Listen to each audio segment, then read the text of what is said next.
10 Steps Further is a podcast designed to help you get 10 steps further along your spiritual journey. If you've been on your journey for 30 years or 30 minutes, if you believe in God, or even if you're not sure He exists, all we're trying to do is help you get 10 steps further. I'm Jonathan, and this is Jack, and we're just taking a walk. Why don't you join us? Welcome back to 10 Steps Further. We are here. Jack is here. Chad is here. I'm here. Does Jonathan sound a little less today? No, I've been practicing on my radio voice. This is my radio voice for the morning show. You've been sick. You've been sick. I took NyQuil last night. Did you really? I did, yeah. Wow. How'd you sleep? I slept amazing. Do you wake up groggy from NyQuil? Sometimes. This morning it was all right. I wake up to coffee every morning. So there you go. There you go. Hey, we want to just make sure that you guys, as you are listening to this podcast, especially if you're continuing to listen, please subscribe. That just lets us know that you're out there, gets it downloaded to your device every time we post a new episode.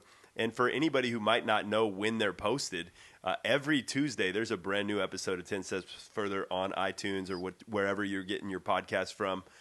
Every Tuesday we do one, and then occasionally we'll put up a bonus one on Fridays. Bonus. And so that if you're subscribed, that'll just go right to your phone. So yeah, sure and just double check, like click on it again and make sure, because I just clicked on a device that says, "Are you sure you still want to listen to this podcast?" And yes, I do. Yeah, and that just helps us keep another track. great way you can interact with us is follow us on Instagram. My handle is at ChadRichards88. Jonathan's is I don't know what my handle is. I think it's just at Jonathan Schmitz. Yeah, just look up my name, Jonathan Schmitz. And then you can look up Jack Hawkins and follow us on Instagram. We'd love to hear from you, interact with you in the social media world as well. Yeah, we also have a 10 Steps Further Instagram that we would love to get some more traction on. There you go. Some more good. followers. There we go. Hey, today's topic is going to be fun. Here we go. What's it So going to be? this is the topic that I threw out. Donald Trump scares me. Oh, yeah, that's the word you land on? I thought it was the government scares me. I love it. Yeah. And it really is more about the government, but it feels like there's some scariness to our government, at least the way some people are responding to our government. Yeah. Right. And I'm not sure I want to call it this, or we're going to put it up as this, because there are some staunch Donald Trump people that might not want to listen to it if we say Donald Trump scares me, because some people are afraid of the other side. Whatever you do, we hope to land in a ground where you are comfortable, where you understand what's going on in the government and your response. But let's be real. Yeah. Does Donald Trump scare you just a little bit? Not me at all. But and it's not because I'm like that diehard supporter. It's just, I don't know. In my lifetime, at 40 years old, I've never seen people not freak out about the president. Yeah. So I'm just like, we'll get another freaky guy in another 4 years. So I don't worry about it much. Yeah, and you're probably quick to label me as a millennial, saying, "Oh yeah, he's for sure afraid." But I'm kind of the same way, and I think it's the perspective that we're going to land on today. Is I just feel like my hope is in something higher. Yeah, and that's okay. And I think most people, and generally speaking, I'm not afraid, but we are a very reactionary culture right now, right? Yeah. I mean, we always, and so let me give you some stats. All right. Okay. We'll start off like this. All right. As of a year ago, last Friday, Donald Trump's approval rating was 33%. So that means 66% of America does not approve of Donald Trump. Okay. All right. Yeah. Okay. Yep. So, that's pretty bad. Now, here's what you also have to understand. Before the Make America Great Again people, tune out the podcast. 4 years ago, President Obama's approval rating was 38%. 10 years ago, President Bush's approval rating was 25%. Before that, President Clinton's approval rating was 37%. And George H.W. Bush's approval rating hit a low of 29%. Wow. Okay, let me throw this out at you. Did you know this? I bet you didn't know this. That Abraham Lincoln won the election, and you know what his percent was? 39.8%. Wow. He won with 39.8% because there were more people who were running for president than just two. Right. Yeah. Okay, so he had the highest. Between the time of him being elected president and the time when he was sworn in, his approval rating dropped to 25%.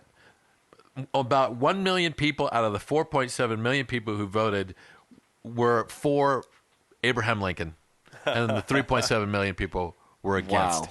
Abraham Lincoln. And I mean, man, history's. If I think of Abraham Lincoln, in my head I go one of the greatest presidents of all time. Yeah, that's yeah. insane. Yeah, that is right. 25%. What I want to know is They carved his grill on a giant mountain someplace. Yeah. and a whole bunch of little pennies. And it's not Niagara. And it's not Niagara Falls. It is Mount Rushmore. That's a throwback to an older podcast where I thought Mount Rushmore was Niagara Falls, and we said, how cool would it be if Niagara Falls went over Mount Rushmore? That is classically one of the dumbest moments in Ted Steps Right. Yes. Yes. No, But- I want to know what his approval rating was when he died. Yeah, I don't have the answer to It that. would be interesting because you wonder. I mean, one of the things that happens in a moment like that is I feel like one of the things that will seal your legacy is if you get shot while you're watching a play. Right. All of a sudden, it's like, I've always loved that guy. Like, nobody's going to speak bad at you That's about true. you from that point Yeah, on. That's true. very Well, true. we are very good in America at revisionist history. For example, right now, so many people, huge, vast majority, love the influence of Muhammad Ali. Right? You just nobody did when he was around. Really? Yeah. Oh, yeah. When he was yeah. stepping up for black rights in the 60s and 70s, he was universally panned. But Right. now you look back, yeah, people hated revisionist him. history, whatever. That's not my point. My point about the presidents is this. It's simple. We hate everybody, Absolutely. right? And the Yeah, more that's media there is, the more we can find things that we hate about the president. Right. Right? Right. Look, so the two presidents that had the highest approval rating over the last 25 years Okay. were both named Bush. Okay. George Wow. Bush hit a high of 89%, Really? and George W. hit a high of 92%. And they are also the two that had the lowest rating for a time as well. Oh, that's interesting. Right? Yeah. And I think that all has to do with politics and what war was going on and whether or not we were winning that war at the time. There's all kinds of things that lead into approval rating. Because W. Bush, he was the 9/11 president, right? Yep. I mean, he's the one, and That is correct. the nation united in that moment. Like, it was a very short-lived deal, but the nation came together of, hey, we got to rally Yeah. after we just took a hit. And he was the one to lead us into that rally, and all the people put aside a whole bunch of other differences to support. Like, we got to do what it takes. That's right. And then we got into a war that we didn't want to get into, and people got mad, and then they said they That hated dropped him. his rating. Right. I remember though during that time, I remember hanging out with some buddies of mine, and I don't remember. It seemed like late 20s, and we're all talking about. We're all just like motivated. Let's go join the military and fight a war. Like, that's Yeah. how it felt. You felt like Right, we're being sure. attacked. We want to be part of that. Yeah. Excuse me for laughing, but Chad just cleared his nose. Yeah, into is the that microphone. 106 if you want to edit it out? I hope I'm not getting. No, I think I want to keep it. Might be Would you getting a guys little agree sick. with I don't this statement? That generally speaking, approval rating for a president, whether or not you approve or don't approve, is whether or not a president supports your personal rights and what you think is the most important. Wow. That's a pretty controversial statement. Yeah, I would agree. Yes, my approval for a president has to do with do I believe in what they stand for? Now, if that has to do only with me, I would disagree. Like, the agenda that I'm hoping that president is pushing is not 40-year-old white dudes. Right. Like, that's not. But things that I believe in, yes, I'm not going to approve of him if he's for things that I'm against and against things that I'm for. Yes, it's special interests. Generally speaking, Yeah. does this person meet my own special interests? Okay. Yeah. I did a little research on special. Would you agree with that statement, Chad? Yeah, I think it's like a natural thing. If you're for or anti-abortion, say you're anti-abortion and the president is for abortion, then you're gonna have a tough time voting for that guy or liking him. I think that's a natural thing. But I also get where if you ever get pushback on that, I see where that can come from, because there's people that are like, you know what? There's things that Donald Trump's doing great, and they'll say he's doing some great stuff. But yeah, I disagree. Like, I don't like him though because his character's horrible. Right. You know, so I get it. Yeah, yeah. I looked up special interest groups. Okay. And I found some that you might be interested in. Okay. Nice. There's the Balloon Council. Oh, nice. I'll be on that. They Tell me about exist to educate consumers and regulators about the wonders of foil and latex balloons. Well, I love that they're educating consumers on the wonders, not like on the we're trying to save the environment. It's like, check out this foil balloon. This is awesome. Oh, that's There's great. the U.S. Association of Reptile Keepers. Terrifying. There's the Catfish Farmers of America. Victoria McCullough, she has her own. The oil heiress and equine philanthropist has spent $135,000 spurring lawmakers to keep American horses off of dinner plates.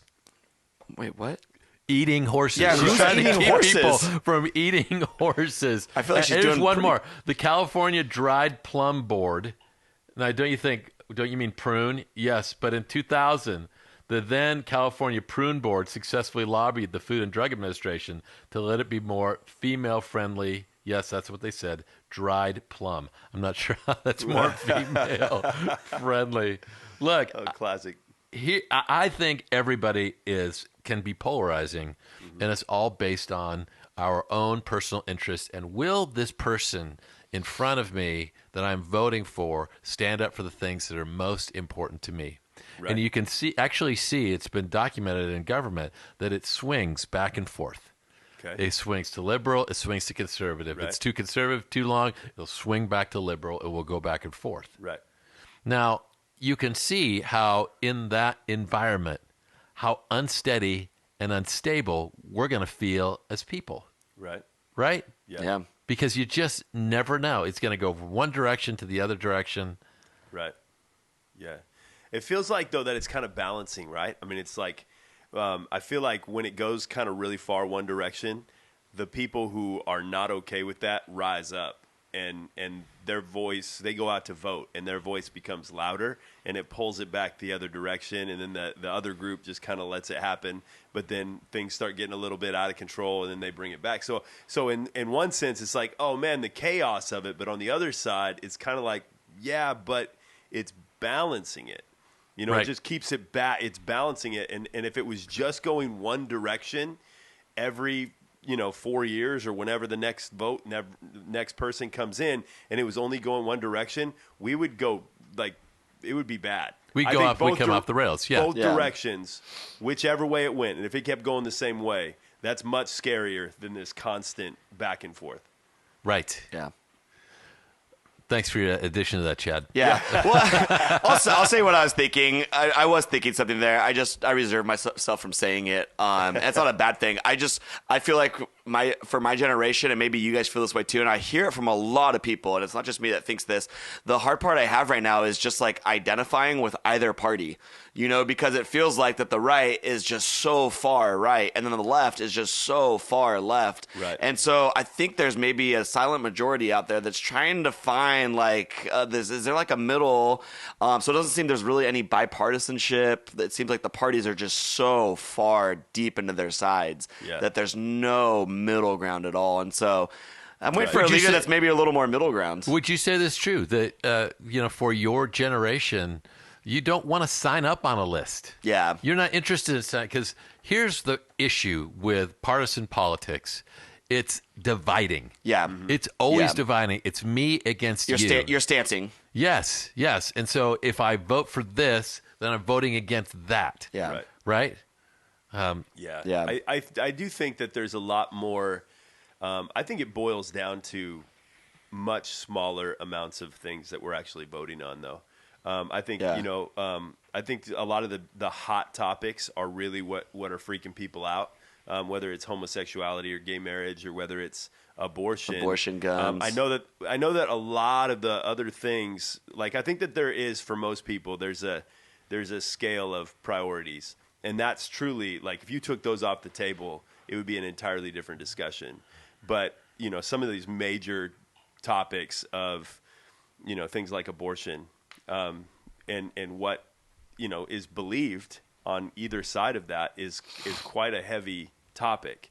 Sure. Yeah. And so, and so that's why I think it's getting more and more polarized, is because those issues are really the top thing. And so it's just like, if I believe that you're killing babies, then it does not matter what else you believe. If the other person doesn't believe that, I'm voting for them. Yeah. Like if that is above for a lot of people. I think So you're saying, so what you're saying is like people kind of have like their, hey, this is the one thing or two things I'm super passionate about, and I'm going to find whoever supports that and vote for them. Yes. Right. Yeah. Okay, got and it, then but I feel like with that, there's a lot of other things that get attached onto the party, and people are willing to just kind of go along with it. I'll take those if I have to. Yeah. It's kind of the fine print. Like there's some things that I feel like you might be able to I can see negotiate a little bit more, Mm-hmm. but then there's certain things where it's just like I just cannot give my voice to somebody who stands there.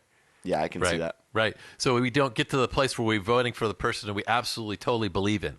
Right. Sometimes we're voting for the lesser of two evils, or sometimes we're voting for the person that has more of those things. So I don't know if you guys agree with this, but politics are not a bad thing. Right. Politics determine what we do to our environment. Politics determine how we treat each other, how we're in relationship.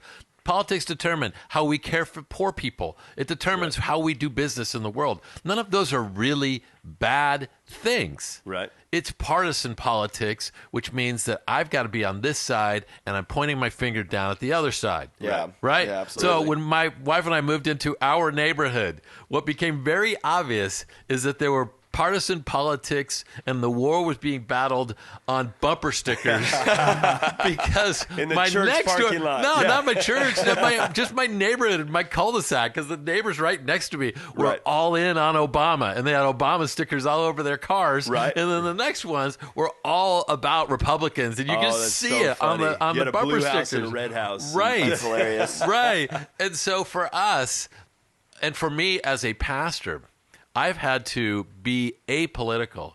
Right. And here's why. And it goes back to one thought when it comes to politics. Okay. Right? Look, I serve one king. Right? Right. And here's our issue that we have with these. We're afraid of the government. We can be afraid of the government because what happens is we place our hope in something and someone, and ultimately they let us down. Right. Right? Right. I'm going to believe in that person that they're going to make America great again. Right. Or they're going to bring change. Yeah. And then they don't bring change. Right. And it's not necessarily their fault. You know, President Obama probably had some ideas that didn't happen because he had a whole other side that's fighting against him. Yeah. You know, President Trump may have some business savvy, but can't get all the things he wants done because there's a whole other side that's Right. battling him. Right. But regardless of whether or not they're trying to do what's in our best interest or not, Right. when we put our hope in those kinds of people, it's misplaced hope, Right. right? Yeah. It's a Yeah, you're just putting your hope in a person. It's so a really great example, just to bring it down to like a contextual level, is I remember when I first started going to youth group, loved the youth pastor. I was going to youth group because I loved hanging out with that youth pastor. He'd take me skateboarding. He had the best messages, funnest games. Loved hanging out with that guy. When he left the church, he did it like really abruptly. He said, "Hey, I'm quitting and I'm leaving like in 3-4 weeks." And it was really scary as a 7th grader. Right. And for that whole time, they started bringing in other people, and I basically left the church during that time because my faith was not placed in Jesus, but it was placed in a human. And Right. so I think whenever we put our faith and our hope and our future into a human, you're right, we are going to be let down. Right. And so let's talk about who should we be putting our faith in. So, okay, so let me read you a couple verses. There's a couple verses in the Bible that have to do with government. And so I'm going to read you just a couple. All right? Timothy chapter 2, verses 1 and 2. I urge then, first of all, that petitions, prayers, intercession, and thanksgiving be made for all people, for kings, all those in authority, that we may live peaceful and quiet lives in all godliness and holiness. Well, that sounds like the opposite Kings. that we're doing right now. Exactly. Living quiet lives. Well, we all admit we want to get there, right? Yeah. We'd like to live peaceful. We'd like Yeah, to live absolutely. quiet lives. We'd like to live in godliness and holiness. Yeah, we all want those things. Right. And the people that have something to do with that would be the people in charge. Right. Right? Back then, it was a Right. king Yeah. or an emperor. Right now, it would be our president. Yeah. Right. So what is our goal? Based from those verses, our goal in those verses is to what? Pray for him. Yeah. Yeah. I think and with Thanksgiving. Oh, my Lord. Being, wow, really? Being thankful. And Thanksgiving. You're right. Yeah, it's in isn't there. that I had to crazy? double check. Yeah. That's right. With Thanksgiving. You're like, oh, I shouldn't have used that verse. That's intense, right? I mean, it's intense. Lord, thank you that you put these. You know what I don't know. Thank you for this time that you put this person in this place and man, give them wisdom in that moment. Yep. Because it's gonna, I mean, there's just I can't even imagine. It's always funny to me whenever there's like a new presidency and all these people running for president and striving for this office. I don't know if you guys have ever thought this. I've always thought, who would want that job? Why are these guys competing to be president of the United States? That's the most hated role in the world. Yes. I just read you the stats, right? Right, yeah. Like Everybody hates 66% of people hate you. And not only that, in this day and age, you are going to have a Saturday Night Live skit about how stupid you are. There's a no guy- matter somebody makes all of his money impersonating you. Was that climate like that? Like, for my generation, we hear about like Ronald Reagan and stuff, and I mean, it sounds like everyone it's always been. just loved him. Was it like that even with people like Ronald Reagan that were so popular? Well, there's always somebody, right? Yeah. Like I've always said this, that there's somebody somewhere who said, man, that Mother Teresa, what a witch. There's always somebody. That's kind of leadership 101. But there's more ways to make fun of them. In fact, I don't know if you guys know this. I had a friend, Steve Bridges. He was a comedian. He was the George Bush impersonator on the Jay Leno show. Oh, wow. He was a comedian. He got $25,000 a pop to do appearances as the George Bush impersonator. And here's the cool thing about George Bush is there was a time, and you can Google this, you could look up Steve Bridges, George Bush, where George Bush came out with Steve right next to him. Oh, that's hilarious. Dressed in full garb. Nice. And George Bush would say something, and then Steve would interpret what he really thought he was saying. Oh, that's so awesome. It was so funny. I just loved Bush's personality with that. But there's always somebody making fun of you, panning you. Yeah. And that's not the intent of these verses. Right. Right. The opposite's praying for him. Intercession, Exactly. thanksgiving. Exactly. Okay. Here's another one. Romans 13:1. Let everyone be subject to the governing authorities, for there is no authority except that which God has established. The authorities that exist have been established by God. I don't even know how to answer that. Right.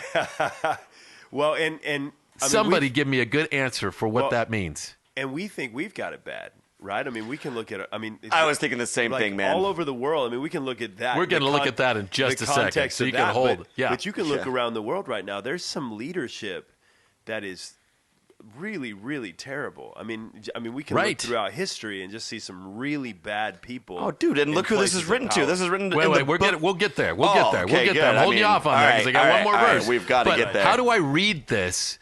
In North Korea, Right. How do I read this to Christians in North Korea? Right. I get the pray for them. Yeah, Right. I could pray for them. Right. But they've been established by God. Right. Yeah. Do you have a good answer for me? No, I don't. But I am one who's I'm okay with it. I mean, I feel like I'm a little bit more okay with the fact that I think one of the things that we've done in American Christianity is just thinking, oh, God wants everything to be, roses and pudding and nice things. And, How much do you like pudding? I like pudding. I'm thinking about it right now. Chocolate. Roses and pudding. But, like we just think of it's just kind of fluffy and nice. Like if God did it, it's going to be fluffy and nice. It's going to be everything's pleasurable. Everything's comfortable. And I don't see anything in the Bible or in life that suggests that God's ultimate purpose on this earth is comfortable. So are you going to the God causes all things to work together for good card in this? I would say that. That this bad, horrible dictator type person, Right. that ultimately good can come out of this. Yeah, yeah. That is a really hard statement to make. I would say Don't you have a hard time making that statement? I would say, here's the thing. I would say when I define good, I'm an outsider even in that. When I define what is good, like good is not determined on my level of pleasure through the experience. Yeah. And that's the place where I feel like we get tripped up. Okay. It's like, I'm going through pain. How is this good? Well, Jesus suffered on a cross, bled, hung 6 hours, died for good. Which Ultimate by the time good. of this podcast, it'll come out right around Easter. Right. Billions of people around the world will celebrate the most hideous thing that ever happened to the most beautiful person that ever happened. Right. Right? Right. So and it was for good. And it was for good. And if we and all throughout even New Testament scripture times, there's this rejoicing in times of trial, and it's this statement that's being made that your trial, and these are when Christians at that time were being killed because they were Christians. They were being driven out of their homes because they were Christians. And the statement that is repeated that is really difficult when we're living in prosperity to recognize is it's a constant, this is for good. So at the end of Acts chapter 7, is that Stephen chapter, right? Yeah. Somewhere around there? Yeah, somewhere around there. So he's killed. Yeah. How horrible. Yeah. Because of that, Christians fled throughout the world. Right. Taking the word of God around the world. Right. So good came out of that. Right. Now, listen, if you are in a part of the world where you are under a horrible dictator, Right. our prayers are with you. We don't believe that that dictator is good. Right. But we do Right. believe that good can come out of it. And the only hope that you have is that God's going to bring good out of it. Right. That's the only hope that you have. Because generally speaking, a lot of things in the world, including government, can be evil and can be for your detriment. Right. But you got to hold on to that hope. Right. That's the only thing I can say to them, is that God could possibly make it good. Right. It's really hard for me to read those verses. Right. I think that verse, and I might be wrong here, but from what I remember is that this word authorities here is actually talking about the system of government, and like that God has established this governing system and this governing body and authorities in general. Like there is going to be authorities that rule over people, but then there is also sinful people that can make their way into that position because they are voted or they're put into power by broken people. Right. Okay, so here, one more verse. Submit yourself for the Lord's sake to every human authority, whether to the emperor as supreme authority or to governors who are sent by him to punish those who do wrong and to condemn those who do right. Wow. So there are people that look at our government and go, I don't want to follow that guy. Yeah. But these words were written to people who are following the emperor. And who is the emperor, Chad? Yeah, Nero. And they're using the word emperor here, 2.2, whoever is the emperor of that time. Okay, tell us what you know about Nero, because I got some things about Nero, too. Yeah, you think we have it bad? They had it 10 times worse. One thing I know about Nero was that he would light Christian bodies on fire and hang them from trees to illuminate his parties. What I have about Nero is that this is crazy. He would have Christians sewn into animal skins. So they'll kill a bear, they'll skin the bear, they'll sew the Christian into an animal skin, and then release dogs to eat the Christians alive. Yeah, he is a total sociopath. Yeah. Right. And into this, can I read it to you one more time? Now that you know that? Submit yourself for the Lord's sake to every human authority, whether to the emperor, to the supreme authority, or to governors who are sent by him to punish those who do wrong, condemn those who do right. Wow. You wonder if when these letters that Paul was writing and what you're reading, these scriptures, they were letters being sent to Christians, being sent to churches, if there were people who read them and were just like, are you kidding me? Yeah, there had to be, right? Because if you understand even the climate of Israel in that time, here you had Rome has basically conquered Israel. They're allowed to kind of be their own people, but there are Roman soldiers walking their streets. Yeah, you know who daddy is still. Yeah, and there are crosses where they're hanging the people who have violated Roman law. There are tax collectors coming around taking your money to give to a country that's not even your own country. And then one of the rules that a Roman soldier could do, he could go to any person who is not a Roman citizen, and he could say, I want you to carry my stuff for a mile. Oh, and you interesting. legally had to carry it for a mile. Now, you could imagine the oppression that people had. Like, I don't want to follow that government. These people make us less than them. And then Jesus comes on the scene, and he says, if he forces you to go for a mile, Yeah, you go for 2. go with him for 2 miles. Yeah. Like, it's this... It's super radical. It's wild when Yeah. you think about, like, wait, no, we're going to stand up for our rights and not go with them a mile. And Jesus is like, no, go even further. Like, that's crazy to think about. And now we talk about just the low-level persecution that we go through. Right. It is like, it's almost embarrassing sometimes. Yeah, it's perceived persecution, but Yeah. if God could say that to them. Now, here's my take on why he said that to them. Paul was writing most of this. Right. Paul had one goal. Yeah. Get out of people prison. would find who Jesus is. Yeah. That too. That was it. Yep. People would find who Jesus is, Yeah. whatever it takes. And he would say to slaves, be a good slave. Doesn't mean Right. Paul likes slavery. No. And that's another dumb thing that Christians have used Bible to say. right. Oh, see, Paul wanted slaves. No, he didn't. Right. That's idiotic. Yeah. What he was saying was the best way to reach a slave owner is to be a good slave. Right. And the best way to reach government is to be people Good that citizen. are God followers. Yeah.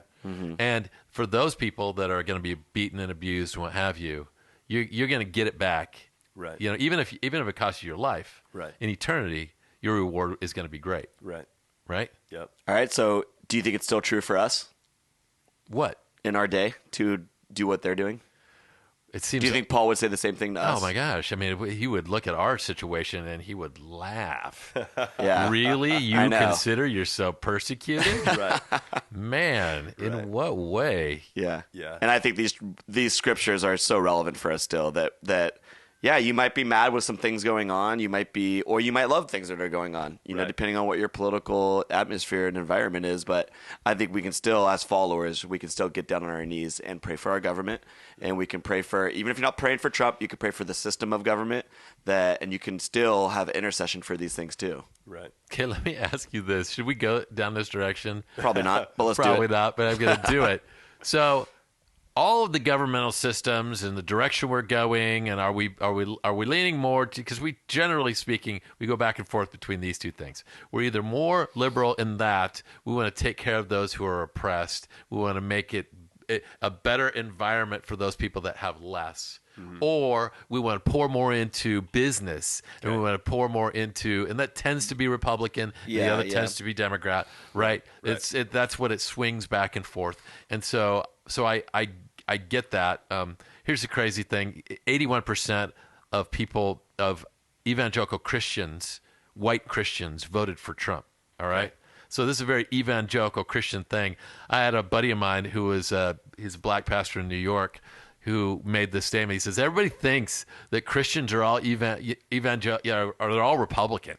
Right. He Right. says, none of us are Republican. Yeah. We're all Democrat because Right. we see the oppressed. Right. Right. Yeah. So I get all of that and the swinging back and forth and all of that. But are there times when you just look at what's happening and being tweeted out? And do you have a problem with that? I think when you look at it in the light of Nero, you're just like, wow, God appoints some weird people. Right. Right. I think the biggest thing I struggle with is one, identifying. I have trouble with identifying most political leaders right now because they're so far right or left. But then the biggest thing I have struggle with identifying is, man, when I was started going to church, if you told me, what do you think of when you think of evangelical? I would say, oh, Billy Graham. I Right. think of these, great people with integrity. So I had student leaders over 3 weeks ago. I think I told you guys this before. I said, what do you guys think of when you think of the word white evangelical? Right. And they said racist, bigot, homophobe. And so it's interesting. So what I'm trying to wrestle through right now that I'm talking with people about is, okay, this word white evangelical, or even just the word evangelical, okay, has totally been hijacked by the political sphere. So what do we do as what I call a true evangelical, which is, what's an evangelical? An Right. evangelical is someone that follows Jesus, that loves the Lord, Okay, let me give you some. Hold on, one more. Yeah, go ahead. Let me finish it. So what I'm wrestling through is, do we, as people that love Jesus, that you would consider yourself an evangelical, do we try to reclaim the word and repurpose it, or do we just abandon it completely? Yeah, I don't know if I know the answer to that. I've never taken that as a title for Yeah. myself. It's partly because I'm just kind of anti-churchy. Yeah, totally. And it's just a churchy word. Like, nobody really uses that outside of the political discussion or outside of the Christianese discussion. So, Yeah. for me, it's just kind of always just been like, no, I'm a Christian. Well, Like, generally keep it speaking, basic. this is what we're talking about. Because once I say I'm a Republican, Right. then you think you Exactly. know 20 things about Right, me. right. Or if I say I'm a liberal or Yeah. Democrat, then you think that you know things about me when you really don't. You Right. haven't really taken, and that's generally the problem. Yeah. We The don't wor- see yeah. things from other people's The perspective. word's been totally destroyed because I think the Greek is evangelion, and it is good news. Like, it's a Right, person that right. shares the good news. So it's like, dude, that's the complete opposite right now. Right. So I agree with you when people's like, if someone were to come up to me and say like, hey, what are you? I'll say, yeah, we're part of this denomination, but I like saying, dude, I follow Jesus. Yes. Right. because everybody wants to label you, and nobody wants to be labeled. Right. And I think my challenge would be with anything: find out somebody else's story. Right. Yeah. If they're a different race, find out their story. If they're a Right. different political stance, find out their story. Right. Rather than just determining I'm going to plant my flag and this is what I believe in. Right. When we're really called to listen to other people. Now, here's a problem that I have with what a lot of Christian people do with government is they'll take the Bible and use it as a bat for what they want. Oh yeah. Right. Right? Oh, they'll and so out of context, too. Yeah, they'll use it. Horribly Okay, out of let me just context. give you a couple, right? A Los Angeles Methodist wrote a 1965 letter proclaiming integration a force of the Antichrist and declaring that it was a wonderful feeling to know that there are other people in America that are standing up for the rights of the white race and the right to gather without being mixed with the savages of Africa. They use this Bible to say that integration is wrong. Right. And this is who we have been, Christian people have been, throughout history, Right. throughout recent American history. Let me read you Right. some more. Trying to fuse conservative racial and political beliefs with Christian teaching has sometimes required theological acrobatics. Ancient biblical curses were employed to justify American slavery. Instructions given to the Israelites to forbid interracial marriage. Frantic assertions that Hillary Clinton was of Satan, that President Barack Obama was a Muslim acting covertly for an Islamic state, and the Bible's mandate to love one another meant to show one's love for one's American neighbor, all of which are false. This is what we do, right? Well, they did the same thing with. I watched this documentary on Kennedy and how he got elected, and the whole thing was he was the first to really be able to use video for his election. Interesting. And the one place that he did not want to speak was Texas. And it was all these Baptists in Texas, and they're like, no, these people will eat you alive. And so finally they said, you gotta get down to Texas, and here's how we're gonna win this. We're gonna put you in a room with a bunch of these like just white Baptist people, put you on the stage, and every time you say something that everybody agrees with, we're going to zoom in on one of these guys with folded arms who's very angry at you. So they painted a picture of who the bad guy was and who the good guy was based on, like, all on media. And they said he's basically the first one who won his election through using the media. So interesting. But the people that he was afraid of was the religious people in Texas. Right. Like, and there was the whole conspiracy that he was being the strings were being pulled by the Pope. Because he was the Catholic guy coming in. So I mean, there's always some kind of wild. You can make the Bible say whatever you want it to say when taken out of context. You can take scripture out of context, and you can have the weirdest things you believe in. You can make the Bible say whatever you want. Right. Generally speaking, Yeah. people who plant their flag for being religious have made a lot of bad decisions. And it started with Jesus was angry with the religious leaders, right? Yeah. Right? Yeah. And we can use that same thing. So how do we as people be Christian, spiritual people in this political environment? Mm-hmm. How do we move forward? What do you got, Chad? So how do we remain? Say it one more time. I just think, how do we keep from being those people that use the Bible to say what we want? Oh man. So or use use politics Dancing. to divide lines. I think the biggest thing is to just hear, like you said earlier, hear someone's story. Because you hear someone's story and it changes a lot inside of you. Most people that hate other people, for some reason, they haven't heard their story and sat down with them.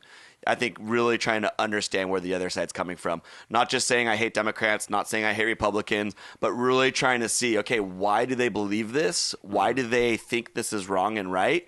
Because why they believe it, sometimes there might be a little more to it. Right. Yeah. I would say, too, one of the things you talked about, how you can make the Bible say anything, and that's absolutely true. You can make, I can take this podcast and I can cut it up and I can make you say anything. Sure. Right? I mean, wait, that's like really terrifying. right. It's like, and Don't do I'm gonna it. do it. Yeah. So, but we have that ability to take a piece here and a piece there. And the reality is like, if we're going to be a people who is seeking what God is saying, we truly need to be a people who, when we come to Scripture, we're asking, what is it saying? Like, the Bible only has one interpretation. Like, it only has one thing that it's actually saying, but many applications. But what people are doing is they're reinterpreting it. And we're definitely in a generation right now, and this is its own huge discussion, but we're in a generation right now where everything is negotiable. So I can make a statement to you that you will both agree with. Right. That I don't think anybody can stand up against. Okay. As far as what Christianity is all about. All right. And we can't turn it around. We can't change it. Right. Two things: love God. Yes. Love people. Right. That's it. But who is my neighbor? That's just kidding. That was a really bad pastor joke. That's who we are really supposed to. Yeah. That's our calling card. Right. And in fact, God says it. Look, if you don't love people, if you don't love God and love your neighbor, you're not mine. Right. I don't even know who you are. Right. Right? Yep. So that means loving people that you disagree with. That means loving your enemies. Right. Some of you would consider Donald Trump your enemy. Right. Some of you would consider Hillary Clinton your enemy. Right. Based on what we say, you might even think they are our enemies. Right. Because, the Bible says that we should, love them and be grateful for them. Right. Right? Right. But are we the people that are panning them? Are we the people that are grumbling about them? Are we? Right. And look, man, I get it. If you want to fight against this government, like I sometimes look at these tweets that go out, and I go, "Are you kidding me? That's so unkind." And I don't support that. Right. But I'm not sure that it's my role to be the one that's always waving the banner against somebody. Now, if there are some ways that people are being like, I want to stand up for people that can't stand up for themselves. Right. That's where it gets a little gray for me, because Right. I know that we're supposed to pray for and support. Right. That doesn't mean you have to agree with Right. everything, and it doesn't mean you can't stand up for things too. Right. Yeah. That's where it gets a little dicey for me, Right. Yeah. because I don't want women to be bashed. Right. I don't want other countries. My daughter's from Haiti. Yeah. Right. Some very terrible things were said from our government about Haiti, about the country of Haiti. Right. Yeah. I want to be able to stand up for that. Yeah. So I don't know, how do I balance those things? Right. Yeah. I don't know. What do I do with the unkindness that comes out of that office? Well, I think the thing is, this is a big thing for me too, is recognizing circle of influence versus the circle of concern. It's like the Stephen Covey book, 7 Habits book, that I read a long time ago when I used to read books before I discovered movies. Before Netflix. But he talks about just like this circle of influence and circle of concern, and truly we have the ability to influence our homes and our communities, our schools, our workplaces. But a lot of people put a lot of energy in what Donald Trump is saying. We have, most of us, no influence over what Donald Trump is saying. And we're wasting energy when we make it about that. But we can be a voice in our homes. As those words come into our homes, we can influence our communities, our homes, and our workplaces and schools and things. Amen. And I just really feel like a lot of us just kind of waste a lot of time putting a lot of energy in things that we actually cannot change. And if we instead put a lot of energy into the things that we can affect and can change, that our circle of influence will grow and we'll be able to reach even further. I agree. And I think we can see the unkindness, and it should be a call to our own kindness. Mm-hmm. And we could see people being downplayed. Yeah. And it should be a call for us to elevate the role of people in the world. Right. Right? Right. And even I would say that as the world gets from a spiritual standpoint, as the world gets darker, it becomes opportunity for us to shine brighter. Like we don't, all we have to do is stay the course. We don't even have to do extra stuff. If we just stay living as light in the world and being the kindness and being the ones who are serving and helping the ones who can't be helped, as the world gets darker and turns against the oppressed, all we have to do is keep doing what we're already doing, and our light will get brighter and brighter. Yeah. Amen. The topic today was, I'm afraid of the government, right? And some people might be afraid of Trump, and they'll be afraid of the next government. Whatever it is, they'll always be afraid of that next. In fact, just about every governmental leader has been called the Antichrist in the last 50 years. It has happened. Probably in the last 2,000 years. Yeah, That's a probably lot in the of last 2,000 years. Antichrists. You're absolutely right. So they've all been called that. Listen, this is not your government. Right. Yeah. If you are a God follower, this is not your king. Yeah. Your king has something better. Your king has a bigger kingdom. Your king, you follow that one. Right. You don't have to carry around that fear for what's going on. Right. Absolutely. And if you do those things, You get 10 steps further. awkward transition, you will get. If you do what things? I don't know. Did we do anything? Yeah. That was good. You will not fear your government. You will get 10 steps further. Hey, guys, we'll see you next time. Always check back on Tuesday, and remember to subscribe. See ya. Thanks for joining us for these last 10 steps. You can find the show notes for this podcast on our website, 10stepsfurther.com. If you'd like to join us for another journey, or if you know someone else who's on this walk, subscribe to our podcast at 10 Steps Further on iTunes, or simply search 10 Steps Further on your podcast app. If you'd like to be part of the conversation with a question or a comment or a criticism or even a wisecrack, join our Facebook group by simply searching 10 Steps Further. And if you're ever in San Diego, come visit us at Canyon Springs Church. We'd love to meet you.